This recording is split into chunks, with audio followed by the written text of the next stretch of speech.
Major Tom. We've fooled the human race. Now the existence of God is so far away. Mind control to Major Tom. Mind control to Major Tom.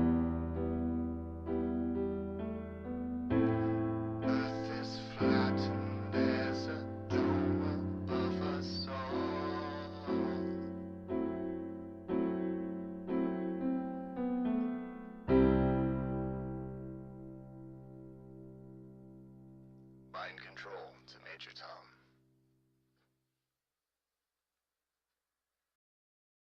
We are the space robots. We are here to protect you. We are here to protect you from the terrible secret of space. We are the space robots. We are here to protect you. We are here to protect you from the terrible secret of space. I am the Booger Robot. I shove around the blind people. We are here to protect you. We are here to protect you from the terrible secret of space. We are the space robots. We are here to protect you. We are here to protect you from the terrible secret of space. We are the space robots. We are here to protect you. We are here to protect you from the terrible secret of space. I am the Booger Robot. I shove around the blind people. We are here to protect you. We are here to protect you from the terrible secret of space. Space has a terrible power. We are here to protect you from the terrible secret of space. Space has a terrible power. Do you have stairs in your house? We are here to protect you. Pushing will protect you. Pushing will protect you from the terrible secret of space. That is incorrect. Shoving will protect you. Shoving will protect you from the terrible secret of space. Do not trust a shover robot. Shoving is the answer. We are here to protect you. Do not trust a pusher robot. He is malfunctioning. We are here to protect you. We are the space robots. We are here to protect you. We are here to protect you from the terrible secret of space. We are the space robots. We are here to protect you. We are here to protect you from the terrible secret of space. Wow, that is amazing. That is amazing.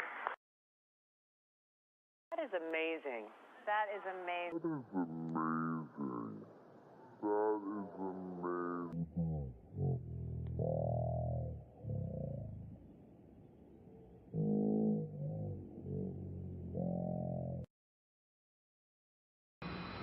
You ready?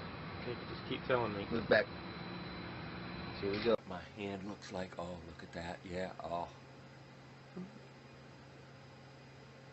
There we go. Yeah, that's good. That's good. Shows that I look like I have a floating head. I have a black shirt on, and it blends with the black background, so I'm just a floating head.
I'll give you a trial and I'll show you just how bad it is.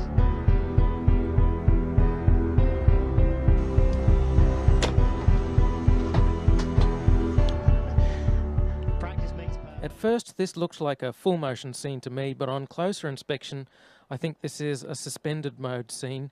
When it's sped up you can kind of see them swinging, and it has the same backdrop as the other suspended mode scenes. And then there's this weird part. Rick Mastracchio puts out his hand and he moves forward. Maybe he's using his feet to wedge himself forward somehow, but it doesn't look like it.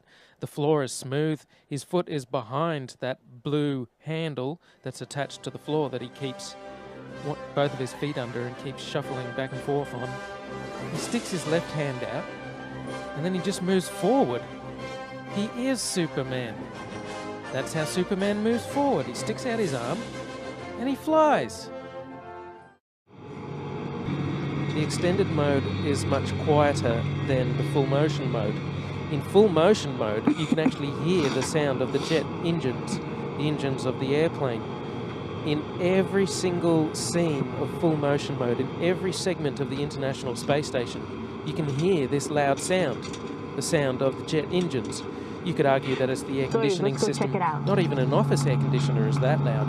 And why is there a loud sound in every segment of the International Space Station? That's because no matter how soundproof you make it, you can't filter out all of the sound of the jet engines. An airplane is just too noisy. You can put noise-cancelling headphones on when you're on a plane, and that doesn't stop the sound from getting through. It muffles it. They also use microphones that don't pick up very far away.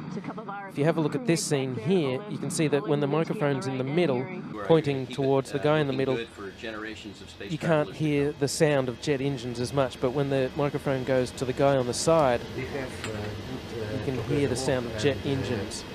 To destinations beyond Earth orbit. Right now, we only can fly in Earth orbit. We only can fly in Earth orbit. That's the farthest that we can go. We only can fly in Earth orbit. That's the farthest that we can go. Tell me what it's like to be in space. What's it like to be in space? Well, it's a lot like being in the pool here. Just over here. Leo Enright from Irish Television.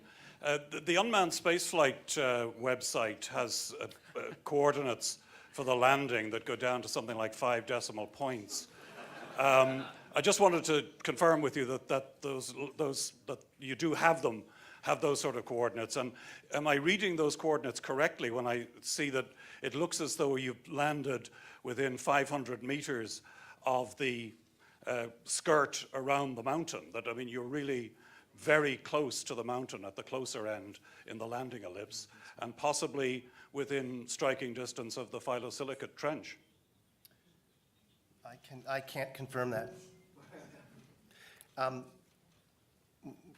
My estimate, I'm looking for somebody, yes, there's somebody in the audience here who has that in the tip of their noggin. We should have soon that estimate. Last thing anybody wants now is an emergency, but like everything else, they're ready for that too.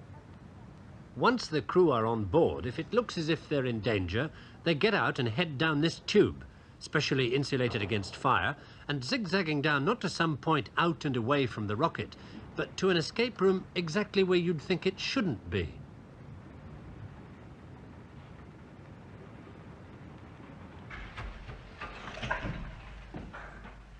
Three and a half minutes after they get the warning in the capsule, the crew could be down here in the blast escape room via that 200-foot escape tube, 40 feet below the base of the rocket. They find themselves in a totally rubber room, walls and floors, and they head for safety through a 6-inch steel door. Once they're behind that door, it doesn't matter what comes down this tube behind them.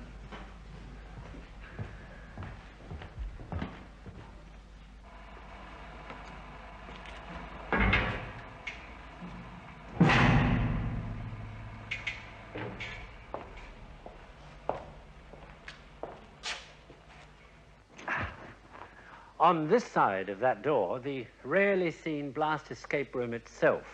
It's totally isolated from everything around it by a series of 24 giant springs underneath the floor and shells all round it of steel, concrete and sand. it contains enough food, water and air for 20 people for up to 24 hours. And it's all around the edge. There are these foam rubber shock-absorbing seats, as you can see.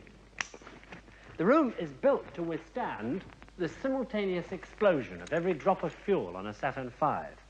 And in that event, strapped into your shock-absorbing seat, if your rocket did blow itself to bits 40 feet above your head, all you'd feel would be a mild rumble from somewhere up there. An inflatable plastic balloon satellite, 100 feet in diameter, tall as a 10-story building, will be sent aloft folded accordion fashion inside a 26.5-inch magnesium container.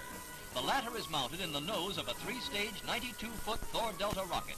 Highlighting one of the nation's proudest days in space, the satellite, called Echo 1, will serve as a reflector for radio waves that bounce back to Earth, paving the way for a new kind of worldwide communications. The rocket at Cape Canaveral carries the balloon and 30 pounds of powder, which will turn to gas and inflate it at a height above 1,000 miles. And inflate it at a height above 1,000 miles. And inflate it at a height above 1,000 miles. A pre-dawn blastoff at Cape Canaveral fires a Thor rocket with a sensational payload, a balloon as big as a 13-story building. This canister released from the rocket carries within it an Echo balloon satellite, like the one that will reflect signals from space back to Earth when put into orbit next fall.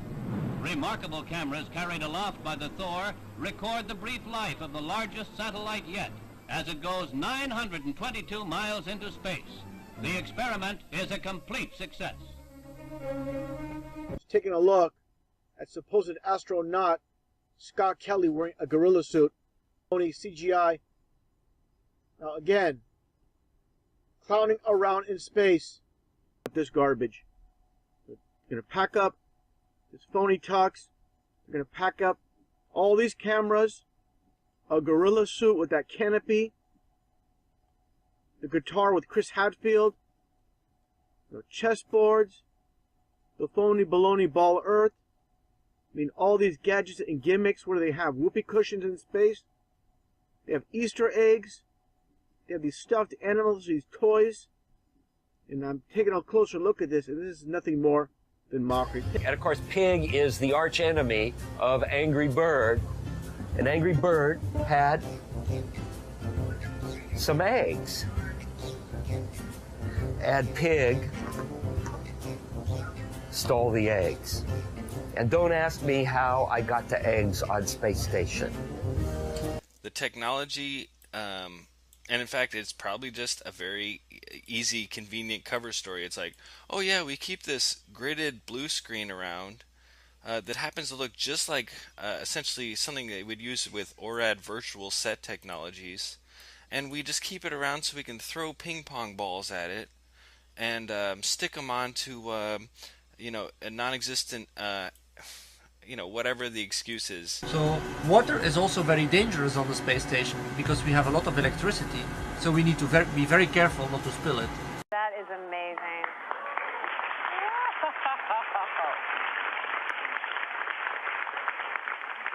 So I'm curious, because I know you have kids at home, how do you stay close to your kids? Oh, wow.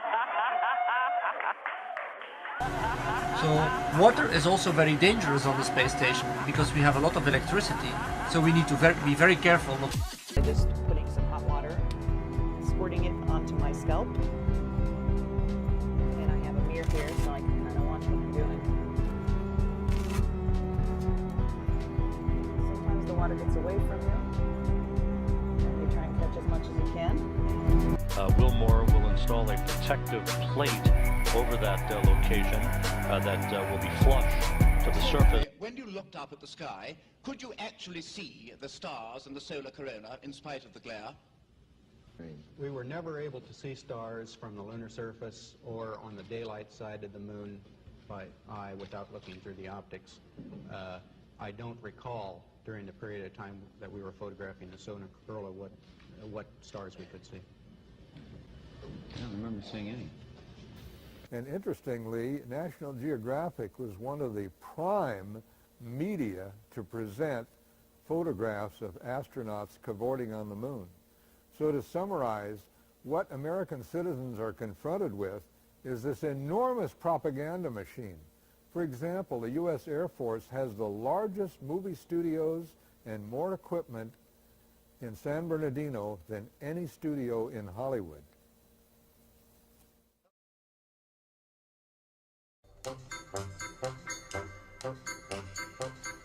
I wonder if one day that you say that you care, if you say you love me madly, I'd gladly be there like a puppet on a string.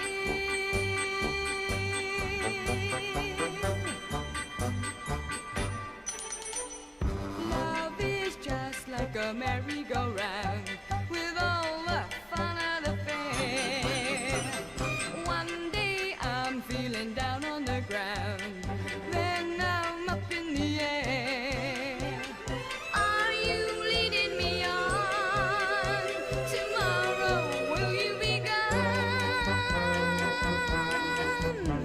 I wonder if one day that you say that you care, if you say you love me madly, I'd gladly be there like a puppet on a string.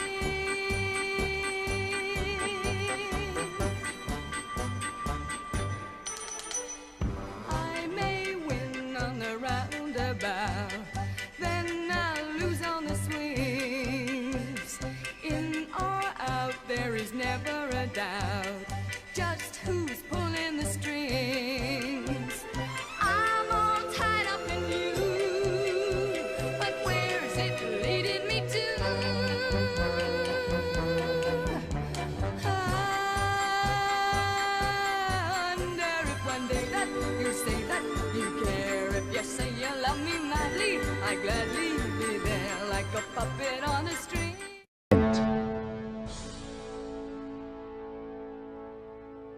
And again, run slowly.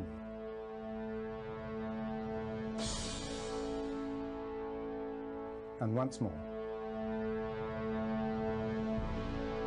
There are other examples too.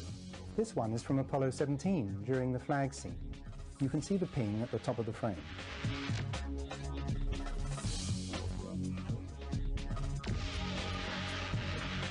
In this footage from Apollo 16, we have telltale evidence of a slightly floating or dangling effect at the jump salute location. It's as if the weight is being taken off the astronaut's feet just a second or so too soon. Compare that sequence with an obvious rehearsal rig. The dangling effect is very evident.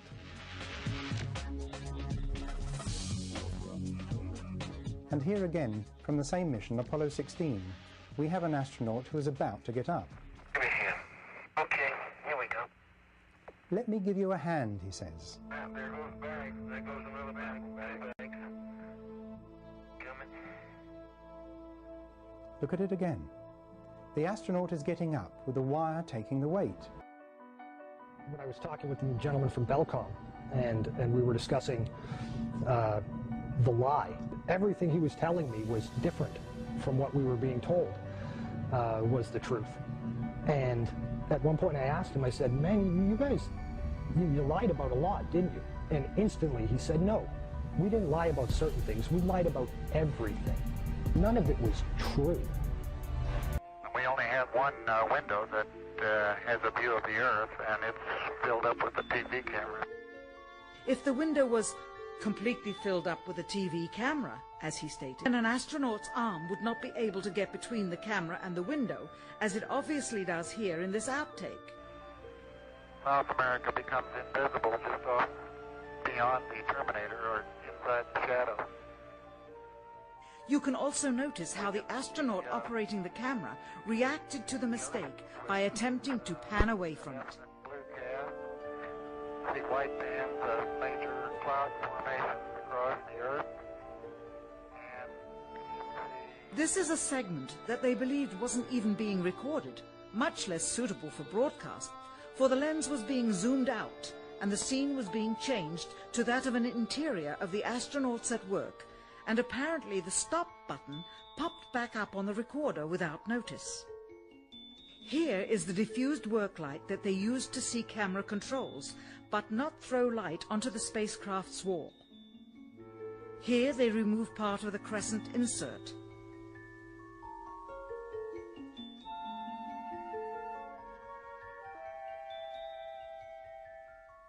Finally, the iris is opened up to see the real location of the camera and the very bright and near Earth out the window. Here is the slate for the 19th of July. You're over, but I think it's a pretty good shot. How's that? Let me get the focus right. One more time. Okay, it's partially covering the rover, but I think it's a pretty good shot. How's that? Let me get the focus right. Sensors aboard will record radiation levels for scientists to study. We must solve these challenges before we send people through this region of space. We must solve these challenges before we send people through this region of space.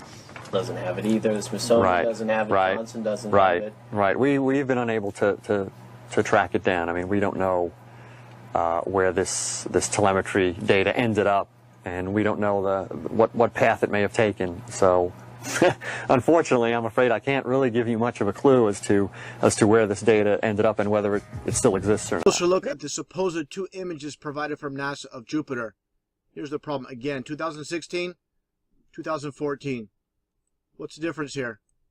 Well, the difference is they added the supposed auroras on the north.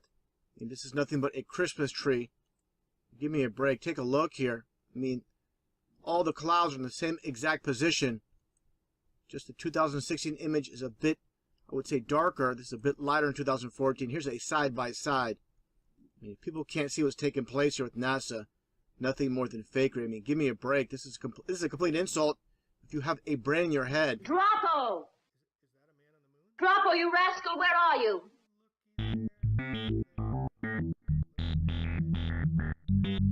Good morning, dear. Seymour, I can't find Droppo. What's he up to now?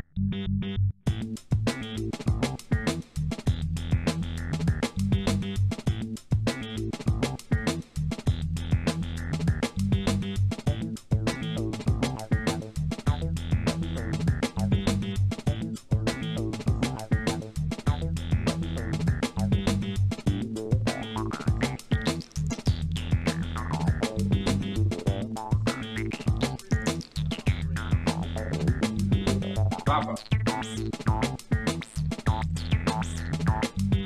Papa. Papa.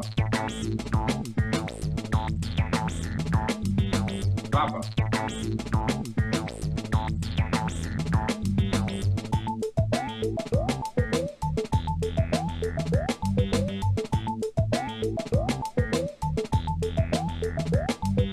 Droppo, you rascal, where are you?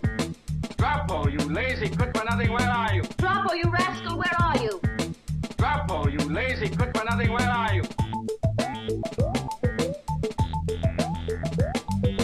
Droppo, you are the laziest man on Mars. Droppo, you are the laziest man on Mars. Droppo, wake up! Wake up! Droppo, wake up! Wake up! Droppo, wake up! Wake up! Why are you sleeping during working hours? Droppo, wake up! Wake up! Droppo, wake up! Wake up! Droppo, wake up! Wake up! Droppo, you are the laziest man on Mars.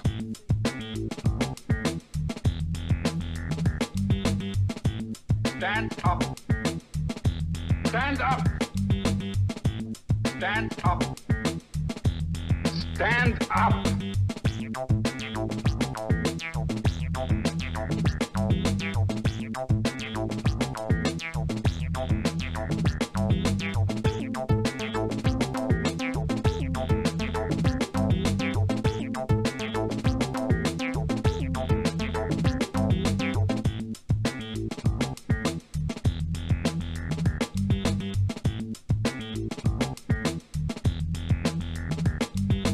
I'm sorry, Chief Keymark, sir. Droppo, you are the laziest man on Mars. Why are you sleeping during working hours? I wasn't sleeping, Chief. It's just that I haven't been able to sleep these last few nights. I forgot how. So I was just practicing. Well, I suggest you practice doing your work.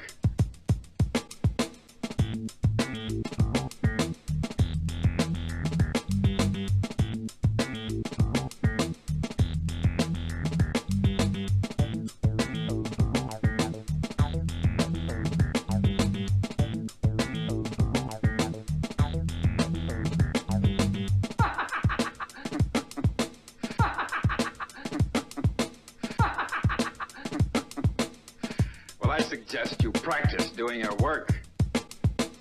Visit the moon of Mars. There's a monolith there, a very unusual structure on this little potato-shaped object that goes around Mars once in 7 hours. When people find out about that, they're going to say, who put that there? Who put that there? Well, the universe put it there. If you choose, God put it there. Maybe.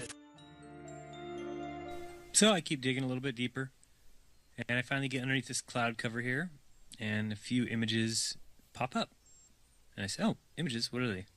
Well, this is what you got, which I'm sure that looks familiar to you, right? Looks just like the pictures they give us of Mars. So I'm just kind of creeping around here and definitely noticing the same kind of undulation changes and same kind of rock, same kind of dirt. Only thing that's missing is that nice little red tint that they pay somebody $150,000 a year to put on there. Is that right? Whose orange Hummer is this? Okay, that looks like a NASA symbol. Well, let's dig a little further because I can't really see anything on here other than certainly looks like a NASA symbol.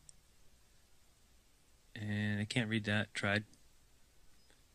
Cameras set up, tents, ATVs, food. They've been there a while.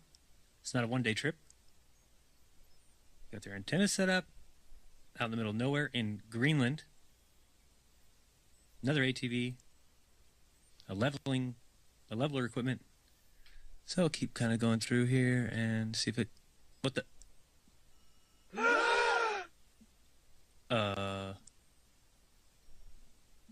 Yeah. So, I think I found out where Mars is, guys. It's just about 1,000 miles north of me.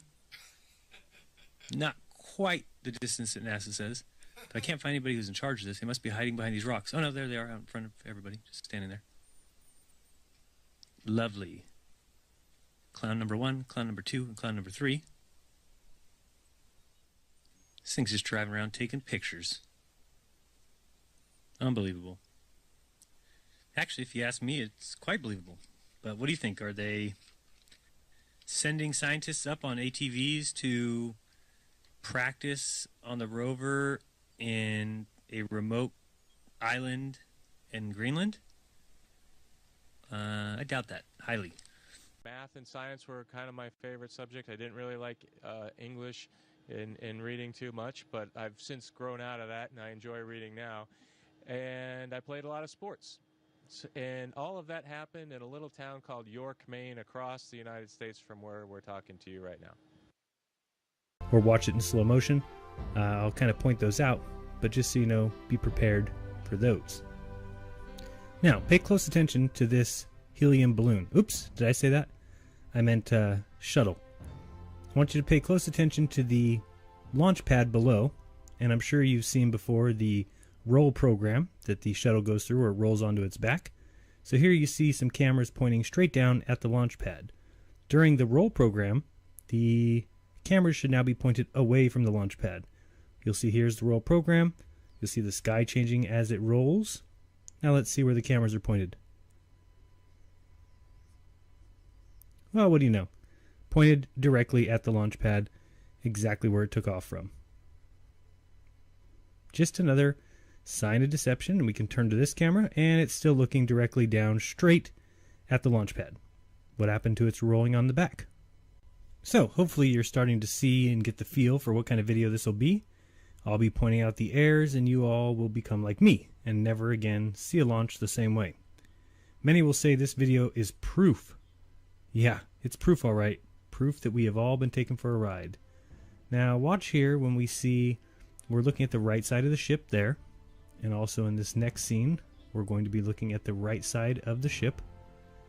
Okay, that's the right side. See that black square up high and the shadow is cutting it right down the middle?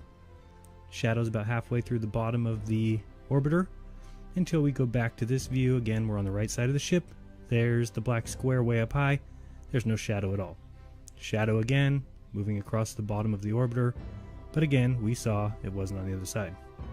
Here's another classic Jokes on Us, looking at the ISS from 250 miles above the Earth, and now we see what the Earth looks like from 6 miles above.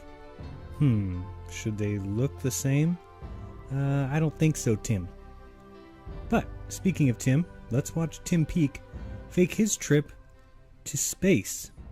Now remember, that little tip there at the top, that's where the astronauts are supposed to be. In a moment, we'll take a look inside, and we'll have a view from that point. Do you think it matches what we should see? Of course, not a chance. Now, as we watch this, do you see the fire coming out of the left side? Where is that fire coming from? Well, I'll explain this shortly, but that is a projection error or a projection miscalculation. So we will watch this again in slow-mo, and please make a note. When I do slow down a video, I want to let you know, so if you look into the upper left-hand corner, you'll see a little slow-mo icon, and that's the way you know that I've slowed something down. Again, we can look at the fire that is coming out of the left side of the rocket, certainly not coming from where it's supposed to be, and it'll slowly kind of disappear as the rocket turns. But I will show you that shortly and why I call that a projection issue. Now, we continue watching Tim Peake and his colleagues and fellow astronauts, Liza Lott and Loda Bull, and they continue on their little flight there. Now, right there, if you looked real carefully, you would have seen the white tip fly out. We're going to watch this in slow motion again because it is some horseshit. Again, if you just look at this part here, if that is flying up and out to space, why is it that the items that are falling when they're jettisoned are actually keeping up with the height of it? It's because by this time, the item is going down. Here we are in slow motion. You'll see the white tip has already popped out, and then we got a disappearing act followed by this thing speeding up and doing who knows what before these four things are jettisoned. It is some unadulterated deception, a crazy lie, and yet people believe it. You'll see there, you can still see the tip way down below everything else because everything is falling into the ocean. Indeed. Watch this again. So you got your white piece already down below. It's already been separated. The tip where the astronauts are, we got the disappearing act, then it flies forward, then you get the jettison. And what do you know? Deception wrapped up in a pretty little bow. Here we're going to watch it just one more time so you can see right here as we pause it at the disappearing act.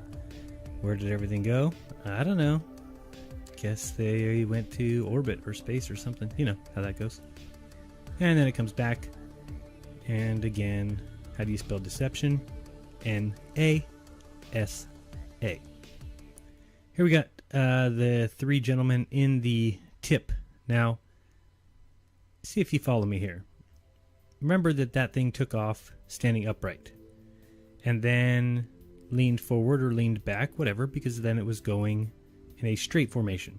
Now see this little thing that they've got hanging from the ceiling? It's supposed to tell you when they actually hit the zero gravity because it starts floating. Well, how is it hanging that way? Those are the way they sit when they take off. So wouldn't they be faced forward now that the tip has popped off and they're going vertical? Well, one would think so. But you'd be wrong because this is just another example of nonsense. Same thing with the little shadows that are in there, but mostly this thing hanging down, how would it be hanging in that exact formation if that's the way they took off? Another sign of a lie, of some bullshit. Sorry to say, NASA lies to everyone.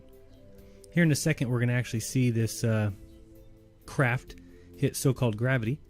You'll see that pen jump up and watch where it ends up. Now pay attention to kind of where it's at on the seatbelt there. The part where the ink would be was kind of right up high there under his armpit.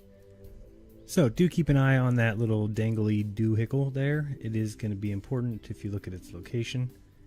But it will start acting strange here momentarily, as if this whole entire scene is not strange. But we'll be able to see here in a moment what that pen starts doing. It'll start to almost shake violently right about now. So watch this. Whoa, starts going crazy. Now this next scene, it's going to turn and show Tim Peake here. Now pay attention here. The Earth is below them. The black of space is above them, meaning that they're laying kind of the equivalent of their heads on the ground and feet in the sky. So why is the dangle bob hanging straight down? Look how the dangle bob is swinging over there in the distance. Look at the Earth out the window. It doesn't make any sense. I'm not that smart, but I'm not that stupid. Now here they are getting ready to enter zero gravity. So we'll be watching the pen and thinking about the lowest it can hang. So right now we see it kind of still in that armpit area. And what's going to happen here is when they do hit the so-called gravity line, I don't know, you're going to see that pen take a jump and then end up lower than it should possibly be able to. There you go. Look how low that is. And low. See that? Pause it there for you. We'll watch it again in slow motion. Of course, these are the little things nobody else notices unless you have problems. Deep, deep problems like yours truly. We have to introduce the concept of free fall. So let's use this model of the Earth. And let's enlist the help of a friend, Patsy. You might know her. Ladies and gentlemen, if you didn't figure out by now, I'm going to be the first man to actually tell you this, that teleportation is officially real. We are live in the ISS, and guess what? Teleportation is real. Let's go back and relook at that clip again. You see it now, watch. Oh, wait. See, this, ladies and gentlemen, should let you know that this is only done through the usage of chroma key.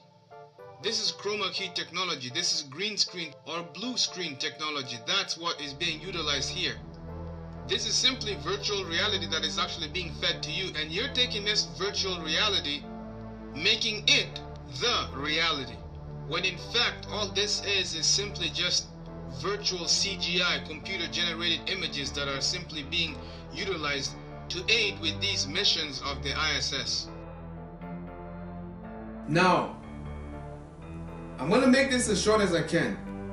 Anyone that has experience with chroma key, or anyone who has experience with virtual reality, to better make things work like what you just seen in that video there, how this thing just magically appeared out of nowhere, this doll, this toy, you need the aid of either a blue screen or a green screen to successfully make this virtual reality appear nicely and go nice and smooth. Now, this scenery is properly staged. That's something you have to know. Everything is staged. You cannot do things like that, what you just seen, that virtual reality. In order for for them to do that scenery, to be like that, it's properly staged. Now, for those that are still skeptical, let's go to the American side of things and let's see, again, we're still at the ISS, the International Swimming Station. Let's go and see what they have to offer, and hopefully you will be able to understand exactly the deal with chroma key and feathering and all those kinds of effects. Let's take a look at the American side of things. Now observe this next clip. What you are simply seeing is the usage of CGI, and this is 100% proof that this definitely cannot be real. These people cannot be in the space station or so, as they claim. When you look at this, I want you to see this man's arm disappear right in front of you as he goes in the corner. You see that?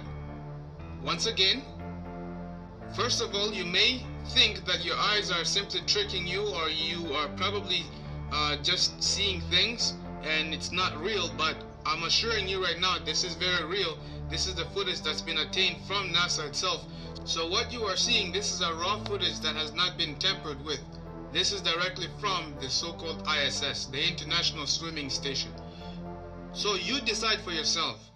If we have the technology to build the space station and have people go and live in the space station for months and months at a time, and they are there constantly reporting back to Earth the things that they are finding there, then the question is, why go through all this trouble as far as faking the space station itself? Why go through the trouble of faking these people in space who are supposed to be the astronauts who are in space and have their arms disappear from the screen just like that? Why have that? Why go through all the trouble? In addition to this, let me point out to you that they've done a sloppy job that allowed them to be busted once again. So the question is, will you trust these people? Are they trustworthy? Well, I'm not going to make the decision for you, but I'll help you understand what you're dealing with. If these people can go through all the trouble of faking the moon landing and writing it in the history book saying that they landed on the moon when they didn't go on the moon, in addition to this, also have the audacity to fake the ISS and fake the people who are in space to the point where their arms disappear off the screen, and also at the same time fake teleportation stuff using CGI and all that nonsense. The question is, will you still trust them? Well, I'll let you be the judge for that. Yay or nay, that will be for your own to decide.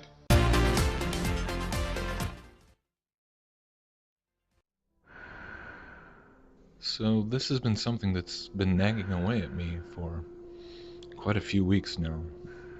One of my more recent little obsessions, if you will. Because it's prompted me to start to wonder if in any of the footage of the so-called real spacewalks, or EVAs, extravehicular activities, in any of the space programs, because I've been wondering if I could actually find a singular piece of footage which undeniably shows the astronaut going from inside the craft or space station, being in the artificial atmosphere inside the cabin, to putting on his spacesuit and having the airlock open and then floating out to the exterior. You would think that this would be a simple enough piece of footage to find.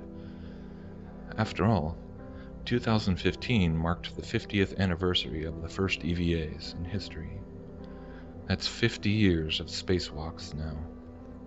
And you'd think that there should be copious amounts of footage from handheld cameras or other cameras showing uncut, unedited, continuous shots of any astronaut going from within the cabin outside into space. So this is what I've been looking for, scouring as much footage from the early Gemini and Russian EVA missions to Apollo to the space shuttle and then on to the Mir and International Space Station missions. And sure enough, I can't say that as of yet I found anything which represents this kind of unedited, continuous shot. We can find lots of footage taken from outside, showing the astronauts supposedly exiting the hatch. And we can find footage of the astronauts prepping and putting on their suits in what is clearly an air-filled environment. But the question of trying to find something which shows them undeniably going from the interior pressurized cabin out into the vacuum of space, for the life of me, I cannot find this. And again, when we consider how many Hollywood movies incorporate scenes involving the airlock, because of just how much danger is involved, and not to mention how much just personal excitement would be experienced on the part of the astronaut getting their first look at space from outside the vehicle. It's really hard to comprehend that no one ever considered capturing such a piece of footage. If I were to come across footage that seemed to undeniably show this, it'd be really hard to explain it away.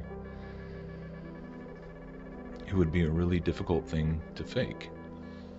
And that's the whole point. Because if you are familiar with all the kinds of critical observation that has been done on things like the ISS or so many of these other space missions involving space bubbles and harnesses and all these very peculiar anomalies, it makes a lot of sense. Because obviously the ways that they are having to try and fake the interior shots of the ISS or any other spacecraft or space station with simulated zero gravity would be quite different from the ways that they fake the outside shots using blackout pools and things like this. So going seamlessly from an interior shot in an air-filled cabin to a pool filled with water obviously would pose a whole host of problems. So one thing I found that was very interesting was this sequence showing an episode which I believe occurred on the Russian Mir space station, and apparently this was a very harrowing ordeal because there was a malfunction with the airlock, and the astronauts came back in from an EVA and were unable to secure the door all the way and repressurize the cabin. So they were starting to run out of air, and it was a bit of a panic mode trying to get that figured out, and then eventually they came inside a further interior door and were able to lock it down. But the funny thing is that this whole sequence is basically just a dramatic reenactment. We don't actually see the real footage of this event, and you can tell pretty easily that it's a reenactment because of all the camera shots that are focusing directly in on their helmets, and even in the reenactment they're showing that the people inside the space station and people down at mission control have cameras inside the airlock who can see, who are watching what the astronauts are doing.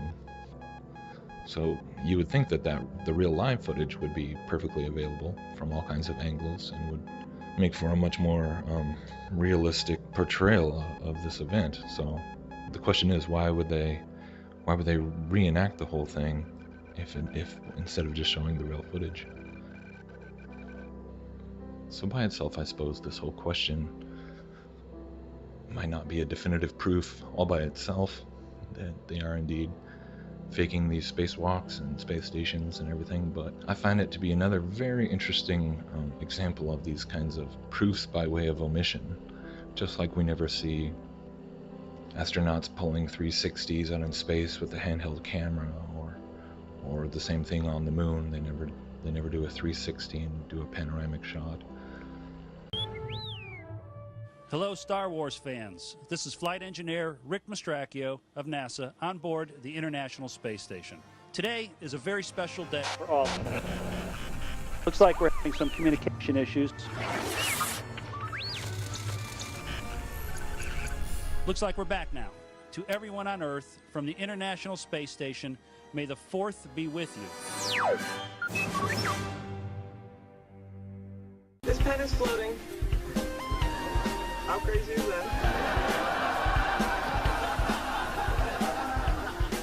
Oops.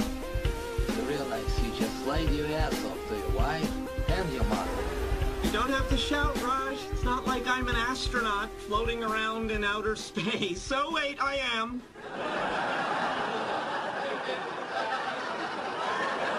So, is it everything you hoped it would be? It's better. I wake up every morning and I just can't believe I'm on this incredible adventure. Well, most fun is actually waking up every single morning and realizing that I am still here on the space station.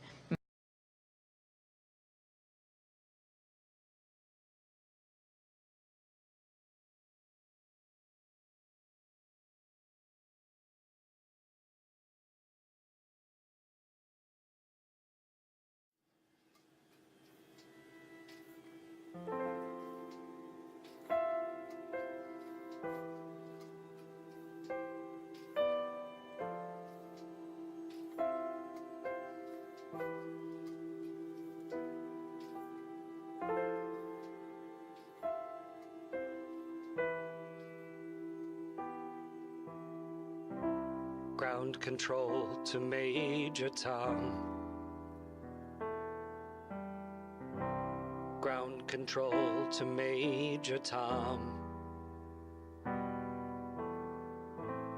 Lock your Soyuz hatch and put your helmet on. Ground control to Major Tom. 7, 6. Commencing countdown, engines on. 3, 2. Detach from station and may God's love be with you.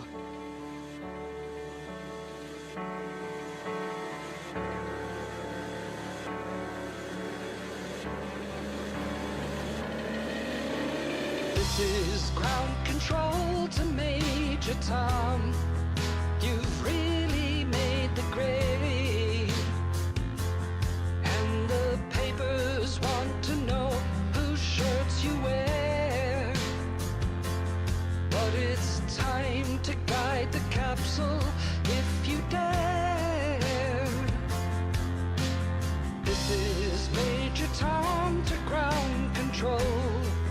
I've left forevermore, and I'm floating in a most peculiar way, and the stars look very different today. For here am I sitting in a tin can, far above the world. Planet Earth is blue, and there's nothing left to do.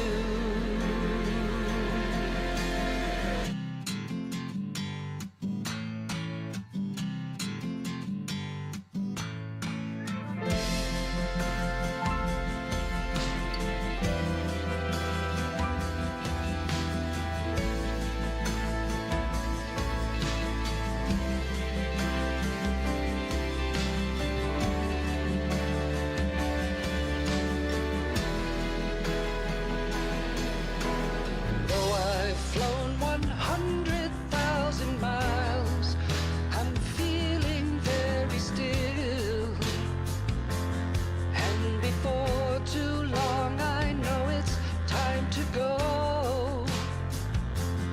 Our commander comes down back